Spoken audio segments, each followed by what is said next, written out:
will go to public participation. And Sabrina, did anyone pop up to speak? Yes, there are 3 people in the attendees list. If you would like to speak, please raise your hand. And we have one individual who already has their hand raised, and that is Miss Diane Loracella. Diane, I'm going to allow you to talk. You should be able to unmute yourself now. Thank you, Sabrina. Thank you, Chairman. Kaitis, can you hear me? We sure can. Okay. For tonight's meeting, you have an item on your agenda related to the waterfront industrial zone study that has been done and completed or is in draft form. And it states tonight that you are going to be voting on it. I have been very interested in the back and forth and the discussions about and the difficult discussions about what we can see in a crystal ball to see into the future. The thing is, any proper decision-making must be based upon giving the Common Council made up of lay people the proper foundation and basis of some of the items that are in the report. On page 44 out of the 187 pages of the report, it is stated under the paragraph called brownfields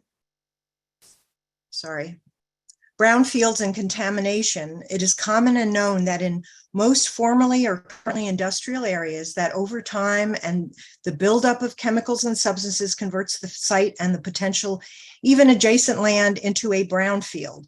However, at this time, according to the EPA, there are no potential or confirmed brownfields that are relevant to the study area. That is false. And I have mentioned this during the public meetings of UTIL. And so the staff and some of you have heard me state this. It is false. And if UTIL has not found and done their due diligence, the city staff, some of the older timers, also know about some sites that are active brownfields within the study area. Now, I am not surprised, but I am somewhat disappointed that no one, after I spoke about specific sites, both publicly, mostly privately held, no one bothered to pick up the phone and try to reach me so I could help them find those lists, some of which one called a P5 list. That is what the Department of Environmental Protection hired me to help them find old industrial sites in Norwalk and Fairfield County. And there are some listed brownfields. Even the EPA should know about at least one, and that is on Platt Street. And it is known to a lot of people in Norwalk. So I don't know what the reason is that this statement, this on page 44 was made, but it needs to be extracted because it is false, patently false. And there is also an effort made, and I did look at on page 16 out of the 41 page discussion in the appendices. And I very much like the way it was broken down. It made it easier to read. The East Side Mini Industrial Marina District, page 8 out of the 41 pages of the appendices. I guess it's called section 4, the East Bank Marina Pocket. That is where the particular area, which I think is a terrific location for economic development, well, some of it has a pollution problem that has never been addressed properly. And so I think that you need, in order, my recollection of economic development, and I have worked for several of the developers that you list up front in the report. I've offered, and they've hired me to help them with advice on certain things related to the history of pollution in Norwalk. So I think that this is not ready for prime time yet, unfortunately, Mr. Chairman, and I hope you will take my suggestions seriously. It is I think, egregious oversight. And lastly, I just wanted to say that the study committee that looked at helping with the waterfront industrial zone study, I thank them for their time, but there was discussion about a map that had been included brownfield site or contaminated sites, they decided to totally, I think it's still deleted, it's left out because one of those members, and I won't name them yet, stated that it looked kind of icky to have these polluted sites, that were making people aware of polluted sites. Well, quite frankly, the site underlying off of Harbor Avenue is underlain with coal tar and will never be redeveloped in our lifetime because coal tar is too expensive to remove. That's an old coal gasification plant that closed in the turn of the century. And that is why Eversource and Yankee Gas will never sell it, because they own it. They own the contamination. So, and that is not listed, and it is within your study area. So I think we have to go back to the drawing board and make this report a little more honest about the pollution issues. It needs more than just a sentence or two about, oh, maybe there's some historic problem. I think we need to be a little more prescriptive here, and at the very least, get rid of the sentence that I cited on page 44. I think it's terrific that this study was done, but let's not disavow our industrial history. I wish we had more clean industry and more industry and not get rid of so many industrial zones, but we need to address the contamination that still remains, including Oyster Shell Park, which has never been properly closed, quite frankly. Thank you. Thank you. Sabrina, do we have anyone else with their hand up? If you would like to speak, please raise your hand so we can promote you so you can unmute yourself. All right, Mr. Rich Bonifant, you should be allowed to unmute yourself now. Rich Bonifant, Park Hill Avenue. Just want to say hi to the committee and Mr. Chairman. All right. On planning and zoning with the waterfront industrial studies, I'm not getting into the details, but if this is an agenda to push the boatyards off and build apartments, I'm not for that. Okay. You can look deeper into your all your paperwork, but if this is an agenda to push the boatyards off, I'm not in favor. And the other one on transportation and mobility, number 2, I just want to, yeah, that's great with walkability and bikeability, but I just want to get my car from one side of town to the other and make sure that there's a way to do that without avoiding Wall Street. Okay, thank you. Have a nice evening. Thank you. Anyone else, Sabrina? If you'd like to speak, please use the raise your hand function. Going once, going twice. I think we're good, John. All right, thank you. And let the record show a new to the committee, new to the council, Mr. Jim Frere has joined us this evening. Good evening, Jim. Pleasure to meet you. Welcome.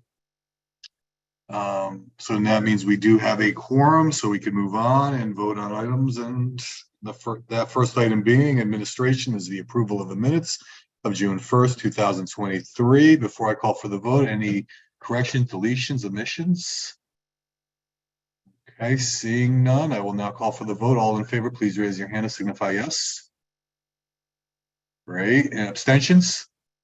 I'll abstain as my first vote. Thank you. Let the record show Mr. Frere abstains. The minutes are approved.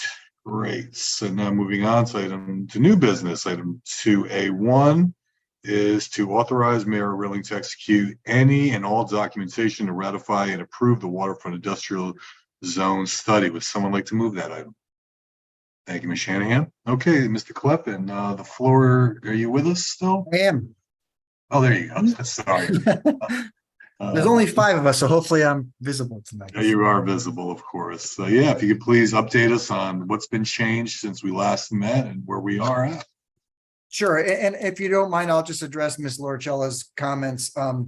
So there, I don't doubt that there's a brownfield or multiple brownfields in and around the harbor or in the industrial areas. However, when we searched the databases that were available, there was no confirmed sites on there. I'm happy to go back and look again, but that's the reason why we didn't include those. There was a map that the redevelopment agency had done decades ago that showed several potential brownfield sites, but there was no source available for that data. So we said we're not going to include something that's not verifiable, especially because if even one of those properties wasn't a brownfield and we put in a map into a city plan that said it was a brownfield, I think that's kind of a problem for those property owners. And, you know, not only from a liability standpoint, from a public relations standpoint. So that's why we just didn't have any actionable data. So happy to go back and double check that.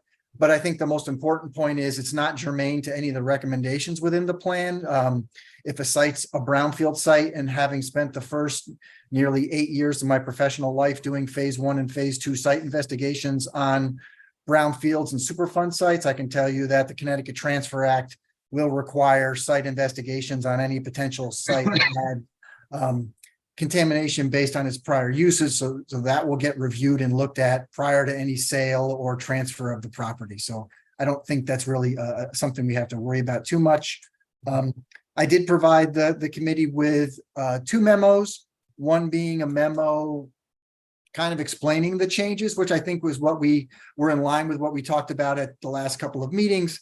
And the second memo was a memo authored, you know, assuming you're okay with it, from this body to the Planning and Zoning Commission, because as you will recall, there was the initial impetus for this was a referral from the Planning and Zoning Commission to the Common Council on an amendment to the Plan of Conservation and Development. So we start with this body getting its blessing prior to going on to full council. And then once that input's made, it goes back to the Planning and Zoning Commission for consideration for the final public hearing and adoption to any amendments to the Plan of Conservation and Development. That's kind of it in a broad nutshell.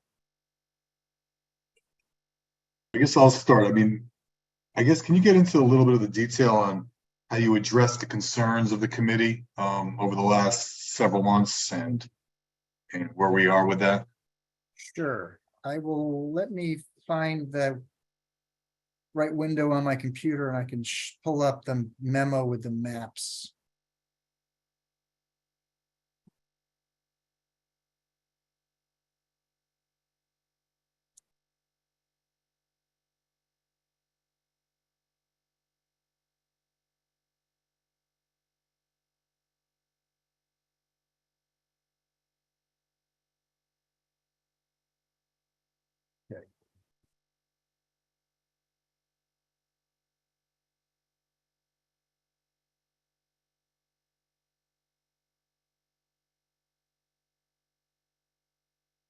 So this is I think this area probably got the most conversation. Do you need me to zoom out, zoom in, or is that okay? I mean, I can see it. I don't know if it's on the rest of the committee. Okay. So this area, I think, probably got the most conversation. Water Street also got quite a bit of conversation, but you'll recall that we met several times to talk about different scenarios for this area. There was a lot of talk about, if you can see my cursor, particularly as you get along the waterfront areas, kind of to the east of Harbor Ave, and then wrapping up towards Commerce Street. Those properties are challenged for a lot of reasons. So one of the key things is that these properties right through here, a lot of these are King Industry properties right now through here. They sit, they're right on the water. They're well below the street grade. And they also have this, the railroad line runs right through there. So given the challenges with the property, redevelopment is going to be a little tricky there to begin with. So the plan options, the final recommendations are to allow this kind of mixed use typology that goes through here. So it could be anything from, it could be technically residential at some point, could be mixed use industrial, could be some kind of hybrid between the two. The plan also has an option for the idea maybe this could be green space. So the idea with multiple options with the plan is, say down the road, the city says, you know what, these properties are actually on the market. It might be nice to have a pocket park or some kind of park through here. So we have in our plan that, potentially this could be green space someday. So that helps us with future grant fundings and kind of lines us up for what we want to see in the future. But it also, by having this mixed use typology through here, it allows us to line up the proposed zoning with what we think is preferable for this area going forward. So I think that was kind of the recommendation with that. The proposed zoning is, which was illustrated in the other memo, is called CD5W, which lines up with the zoning that's under public discussion right now. And that's similar to what you could do at the Divine Brothers property today and what's already approved for the ONG site across the street. So that allows for mixed use. It could be like a light manufacturing commercial on the ground floor with residential above. It could be office. It could be a bunch of different things depending on what the market felt was the most appropriate use. Any questions on that area before I move south? Okay. Second area that we discussed for a little less intently was, so what we're looking at here is, we have the walk bridge, up in this purple color is where WPCA is. The property just to the south of that is being taken by the state as part of the walk bridge construction. So this had marina use prior to that. So hopefully this property comes back to the city once the walk bridge project is done. So the plan comes up with two recommended options, similar to what we just talked about. So there's this potential for a mixed use component. So you'd have an activated waterfront where there could be, shops, boardwalks, potential for boating, watercraft activities, all different kinds of uses there. Or it could be maybe it's a park and maybe it's green space and just more of a passive use than more intense use. As in the proposed zoning with the zoning map is the CD5W again, which lines up with this pink zoning over here. Pink classification. And this area is probably the most change from what we talked about initially. Again, just for orientation purposes, Straffolino Bridge, Water Street kind of running north-south. Here is the property we just talked about. The initial plan recommendation was for this whole area to remain the marine commercial use. The committee had expressed a desire to see something that was more fitting and suiting with what's happening inland and what's going on today on Washington Street. So the CD5W zone would allow for more of that mixed use atmosphere, more public access, public amenity near the water. It still requires some sort of water dependency. So there have to be, there's a good chance there's docks available or, public boat launch or small craft launch, something, it's got to maintain that maritime feel to it, but it's not strictly regulated towards a heavier commercial marine use. So that's the reason for the change to the 5W. And those are the three areas in summary. Yeah, and to that point, Steve, I'm glad to see that we took in consideration not reducing the amount of commercial marine use that follows into the rest of Water Street. I think we've just isolating this area, and it's due to its proximity to the hustle and bustle of the IMAX, Washington Street, and the other areas down there is a smart idea, and I want to thank you and UTIL for taking that the committee's suggestions into consideration. So just so Joe, the idea with the proposed zoning is that the front piece of this Water Street property could become something different than it is today, but the idea is the rear portion of that would remain that marine commercial with the marinas and the boats, and hopefully boat repair and shell fishing and all those things that are, integral parts of the city and the waterfront. Right. Are any questions for Steve? Barbara? Yeah, no questions, but I do just want to thank you, Steve. We really went back and forth with a lot of concerns, and I'm really pleased with where we have come to, particularly on Commerce Street.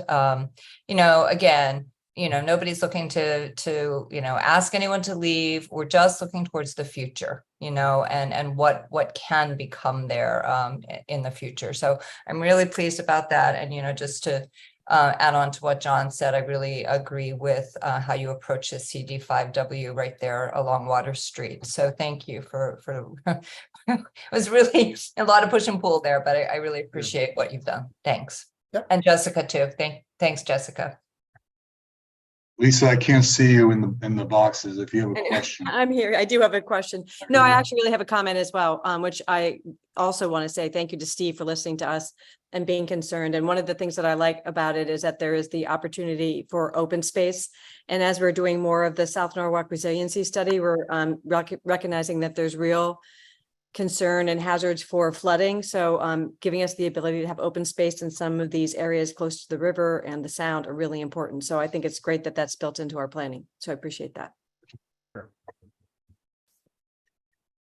What else? All right, now I will be doing the last step in this process before it reaches the council. And it's calling for a vote. All in favor, please raise your hand and signify yes. Right, abstentions? I'm going to abstain at this point since I have not had the background that you folks have had so far. So if you don't mind, I'm going to abstain on this one. Understood. All right, the motion passes. Thank you, Steve. Thank you very much. Okay, now moving on to transportation, mobility, and parking. We have item 1, which is to authorize Mayor Harry W. Rilling to execute a contract via sole source procurement with Stantec Inc. to complete project review, closeout, and requisition requests to the Connecticut Department of Transportation for grant reimbursement in the amount not to exceed $60,000 for NRVT Phase 2. Account numbers noted. Would someone like to move that item? Thank you, Ms. Shannon. Okay, I believe we have both Jim and Garrett here with us to talk about this. Hi, Chairman. Yes, Jim Travers here. I will take the first one. So this is the current phase 2 of the NRVT improvements is from Union Park to New Canaan Avenue. We've been wrapping up construction there. When the city made the decision to work with the vendor out there, we did so without hiring a construction administration. Typically, projects of this size and scale would have a construction administration. It eases the process and ensures timely submissions to DOT. So what we're looking for is to secure the services of Stantec, who was the designer of the project and has been the person or the agency that has been working through the design and the design changes, any modifications throughout that process. So we would engage them to do the final phase of this, which is project, the closeout and the administration, the submission of requisitions to DOT. They would be the best position. They would best position the city for maximum reimbursement for the items. So we think it is very much well spent. You'll see we have been working with them through the last design changes to bring the project to a close. The contractor was provided those change orders today, and we'll be back to work relatively soon. There's not a lot to finish up, so we anxiously await a ribbon cutting for that final phase. But what you're seeing today is just to walk us through the project closeout. Happy to answer any questions.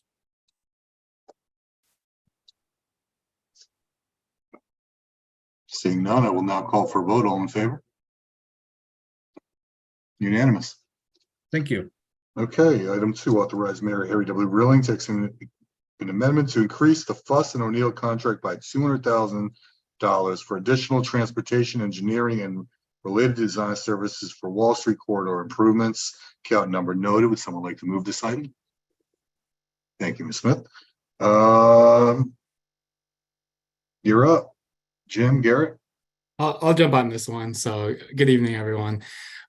So this was one of the first neighborhoods that Jim and I actually walked upon joining the city. And took a look at some of the older plans that dated back as far as 1986 and entered into a contract subsequently with Fuss and O'Neill to really get this project off the ground. Since Fuss and O'Neill has been brought on board, we've held a number of different outreach meetings within the community. So the first one, if you remember, was in June 2014 or June 2022. And it was held in the Wall Street Theater. We had a tremendous turnout. We held a subsequent meeting at the library. Again, really great turnout. And over the course of the project, we've been meeting with different stakeholders and businesses throughout the community. So this is looking at a project that's really grown in size, complexity, and scope since its initial inception. Currently, we're estimating the project has a construction cost of about $27 million. So it's grown pretty significantly. Fortunately, we've been able to secure about $21 million in construction funding through different state appropriations, state grants, federal funding, partnerships with the Park Norwalk. So we've got a lot of funding, but the project's grown in complexity. So the proposal that you see before yourself tonight is to really expand the design to cover all those different grant funded elements of the project and ensure that we're responsive to the different grantors for the project, and to make sure that we really can lock down the scope and design of each of the phases. As you know, this is a really large project, so it will be done in several different phases. But what we also want to make sure we do with the proposal that's before you is that we design them all simultaneously, so we can make sure that we maintain constant coordination with the different stakeholders, the communities, and really have one consistent, cohesive project at the end of the day. So I'm happy to answer any questions about the larger project that you might have. Yeah, Garrett, speaking to that, when do you see phase one beginning? So phase one, so really exciting news. We just received authorization to advertise what will be the first phase of the project from the Connecticut Department of Transportation. So that'll be East Wall Street between Main and Brook Street. So we hope to have that out to bid next month. And it has to go through a number of different administrative processes, but we hope, should there be no unforeseen circumstances, that there'll be a shovel in the ground. We'll have a contractor on board by this fall. So it's a really exciting time for the city. Okay, great. And any talk about eliminating that back-end parking on Wall Street? So I think what we heard loud and clear through all the public meetings that we held meetings with the business owners and stakeholders is that that isn't desirable. So we looked at the design, and the design that we most recently showed at the library back in November included the elimination of all of the back and angle parking and returned it to parallel parking. And there's a lot of benefits to that. Another benefit is what we really heard from the community was the really desire for wider sidewalks, and allows us to create some space savings to really make that part of the project. That's great, man. When it happened, it's the buzz was we reinvented the wheel, but it was retrospect maybe, but it wasn't the best idea. And I think there's a lot of parking in the neighborhood too, and part of the process is to get better connections to those different parking facilities, whether it's the Yankee Doodle garage or the Mechanic Street lot, to really get these comfortable, safe pedestrians connections. So we'll take advantage of that too.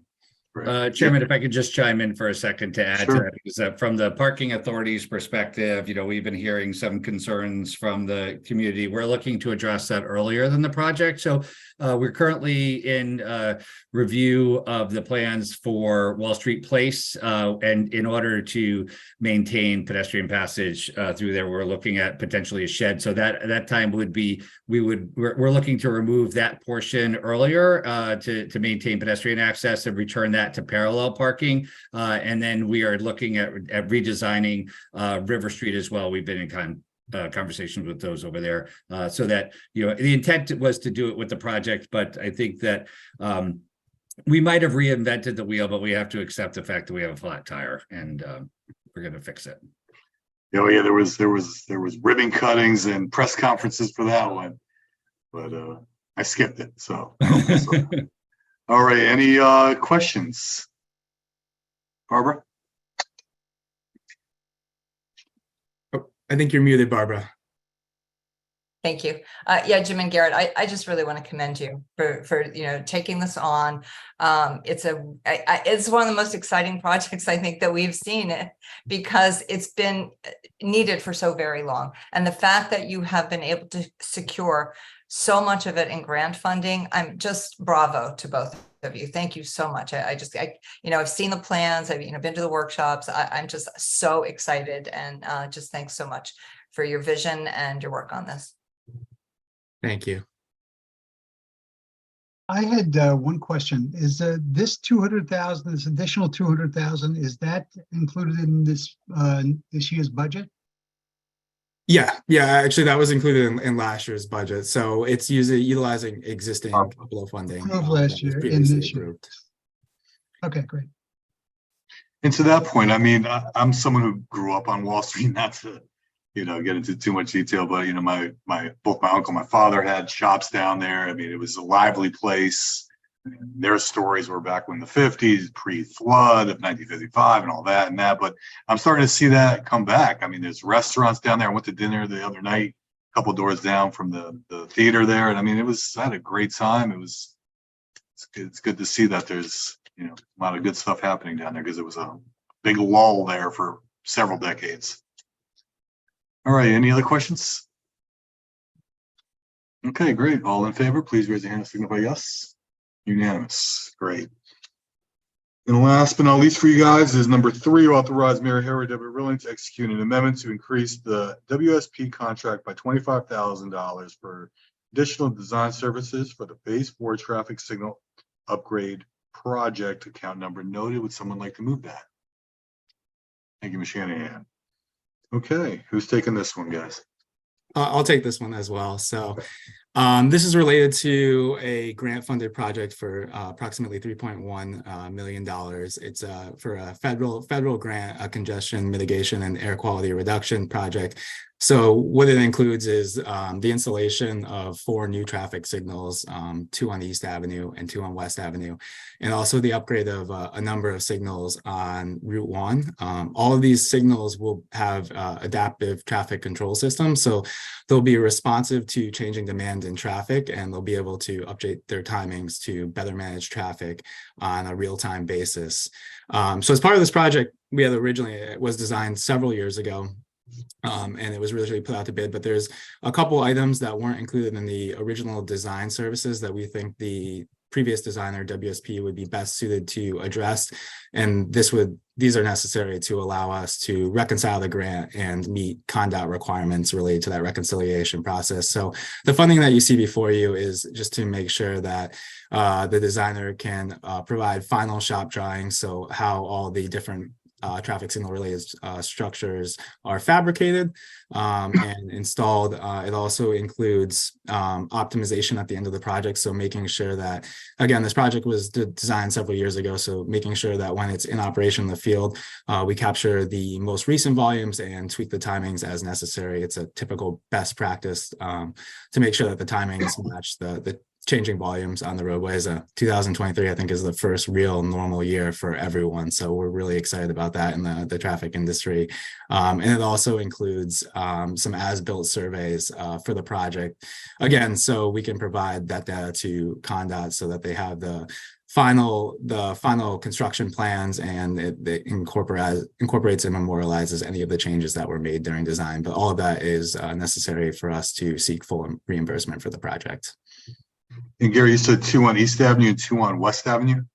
Yep, that's correct. 2 full new signal replacements. Okay. And 2 on West and 2 on East Avenue. On East Avenue, it is the intersection of East Avenue and Eversley, and then East Avenue and St. John's. And then on West Avenue, West Avenue at Gartner Street. And then there is also a signal that went down, and there's currently just a pedestrian push button that flashes. So that will be replaced with a full overhead traffic signal for pedestrians.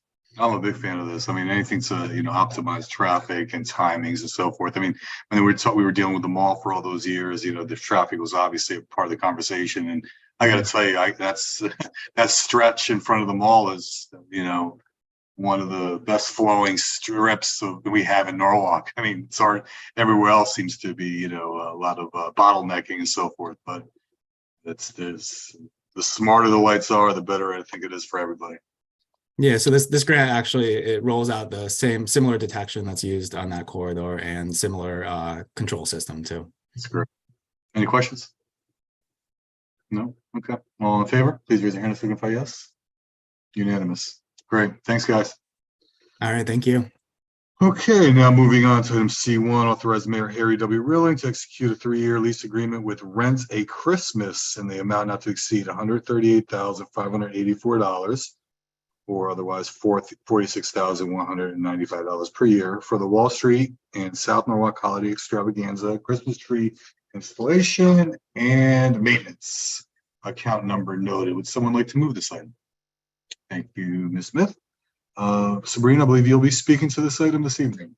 Yes, I'm here to speak to that item, and so funny to be talking about Christmas in July, but such is life. As you guys recently have heard, we took on a special events coordinator who will be helping us organize a bunch of great events in the city. We have since onboarded her. Her name is Anna Brialt. She's originally from Orlando for school, but was originally from Norwalk and has since moved back and is with us here. So she's bringing her skills that she learned at Disney and in the city of Orlando to Norwalk, to her hometown. So we're really excited to have her. Is that Michael Descala's sister? It is. It's his sister's daughter, I believe. So his niece. Oh, yeah, there it is. Yeah. Yeah. Did not know that until after the fact, but small world story. So as we've onboarded her, we've started to talk about all the events that we want to do in the future. And one really successful event that we had in the past was the holiday extravaganzas, which we did last year for the first time in Norwalk's history, really. They were super well attended. We were able to get a lot of funding from the parking authority to support those events. But since we've taken over the responsibility and we have the capital request that was approved in this current fiscal year's budget to support the holiday events and other events in the city. So this is the first request that you will see for this kind of large tree installation that we had at both locations. Last year we did a one-off since we weren't really sure kind of what we were looking at and what we wanted to get for kind of the installations and for the events. So right now we just wanted to make sure that we lock in the trees since they're like the highest demand items. So once we lock those in, we'll be able to have them for the 3 years ongoing. The company will be able to come and install them, take them down, maintain them in case anything happens to them, and also store them for us, which we do not currently have the capacity to store this stuff. So it's great that they offer that service for us as well. So this covers the 3-year contract for just the trees, the ornaments, the toppers, kind of everything associated with that. We're going to have some extra decor, but we're thinking about more creative ways to do it rather than just paying a company. We were thinking of having businesses sponsor kind of certain displays for us for photo opportunities, or have some local artists come out and really design some really cool stuff for us. We want to bring back kind of the SETI vibe of Christmas to Norwalk. So we're going in that direction and hoping we can build those little sceneries kind of throughout Norwalk where these areas and events will happen. So this is the first request that you'll see regarding this event. And I know it's weird to talk about Christmas in July, but that's where we're at. And I hope you guys get to meet Anna soon. I'm sure she'll be at a meeting very soon. But this is kind of the first installation for Christmas that you will see before you. Merry Christmas. Yeah, Merry Christmas in July. Any questions? All right, all in favor? Oh, I'm sorry. Yeah, I just want to make a comment. I guess I'm really excited about a lot of things tonight, but those events last year were fabulous.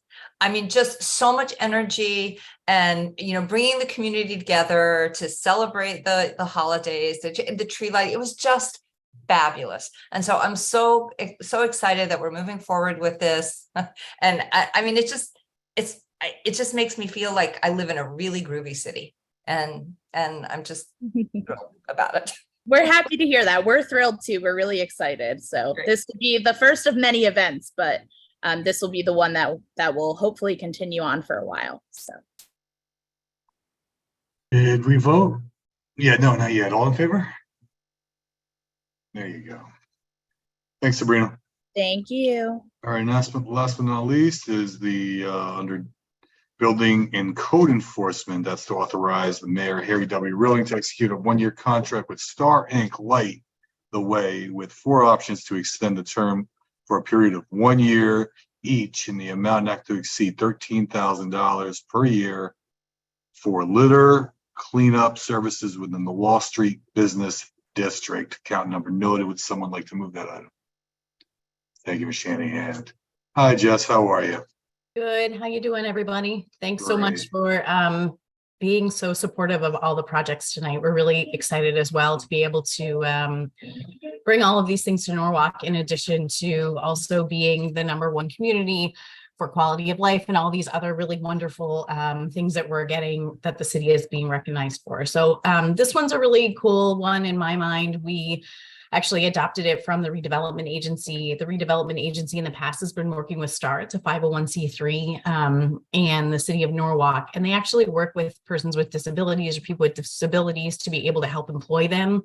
And in this particular case, we actually have worked with STAR to be able to bring 3 different individuals out to the Wall Street area, as well as 50 Washington and 90 Washington for the last number of years, no more than 3 hours a day, no more than 3 times a week, to actually help us pick up litter and pick up garbage throughout the urban core. It works out to be about $18 per hour. And if you times $18 per hour times the number of hours that they would work each week, times the number of weeks, it comes out to around it comes out to about $8,500. So we know that sometimes before July 4th or before some of the holiday extravaganza events, we'll be asking STAR to help out a little bit more potentially during the buildup for those particular events. And also some of the things that we have planned with farmers markets and some buskers and things like that. So we're asking for an approval for no more than $13,000 for 1 year to work with STAR. And again, we've worked with them for a number of different years. RDA started working with them probably almost a decade ago, and we adopted it about 4 or 5 years ago and brought the contract over. And so wanted to bring it before you to ask for your support in order to be able to help the 501c3 and also be able to help our urban core with looking as good as it possibly can look. So kind of a good story here, and we feel good about working with them. Any issues with the unions? Because I know they're very temperamental when it comes to things like this. I mean, with DPW, we haven't heard of any union issues in the past on this particular one. I think that if it was a larger contract or if it was a heavier lift, or maybe not supporting a 501c3, but more of a private LLC or corporation, then I think there might be an issue there, but we haven't heard any pushback on this particular agreement. Just one comment is this is not a full-time job. This is just on an ad hoc basis or on a specific project basis, right? That's right. So it's no more than 9 hours a week, and it's 3 people that will be out there with a supervisor, and the supervisor, it's all localized because there's not transit or shuttle included in it. So it's really walking the neighborhood and walking River, Burnell, Wall Street, Isaac, Leonard, Burnell. Oh, I said, so right in that particular area, just because the STAR offices are right in that particular area. So it doesn't include formal part-time employees. It doesn't include formal FTEs in any way, shape, or form. It really is just an agreement to have the 501c3 provide those services to us through a contract. Yeah, so for that reason, I would expect that unions would not be too concerned about this.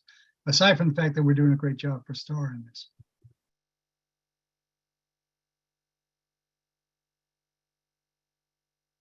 any more questions? Okay, all in favor? Unanimous. Great. Thanks, Jess.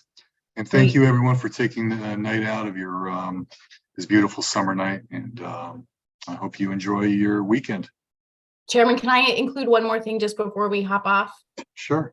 We, part of the MLK Corridor Initiative that we have been running the last couple of years, we heard a lot about the challenges with access to food in South Norwalk and access to fresh fruit and vegetables. And so as part of the special event coordinators role here at the city, we're going to be launching a farmers market down at Ryan Park and bringing fresh food and fresh produce and different crafts down to Ryan Park. The first one will be held on July the 30th, and we are getting organized for that one now, but I wanted to just give a little plug before we hop off the call, because I think, again, a really good story and also being responsive to the community, but we're also want to make sure that we're sharing it with as many people as possible to be able to spread the word.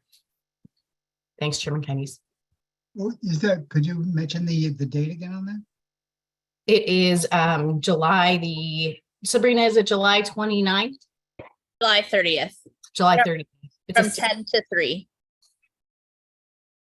And there'll be live music, food vendors, craft vendors, maker vendors, and we're going to put out a little eating area in front of the music folks as well. So not just a simple market, it's more like a small event. It's an experience. Exactly. I'll be there. We'll see you there. We're counting on it. Oh, yeah. Right by the door. All right, everyone. Thank you, Jess. Thank you, everyone. Have a beautiful weekend. And a motion to adjourn. All in favor? There it is. Unanimous. Great. All right. Have a good night, everybody. Good night. Thanks, everyone.